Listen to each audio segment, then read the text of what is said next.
I hit this issue today, and here is the quick fix that solved it. If your Facebook page has been suspended, don't worry, there are steps you can take to try to recover it. Step 1. Review Facebook's community standards. Check the community standards to understand why your page may have been suspended. This will help you identify any potential violations.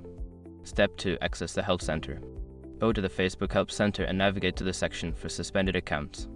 This area provides specific guidance on how to appeal your suspension. Step 3. Submit an appeal. Fill out the appeal form provided by Facebook.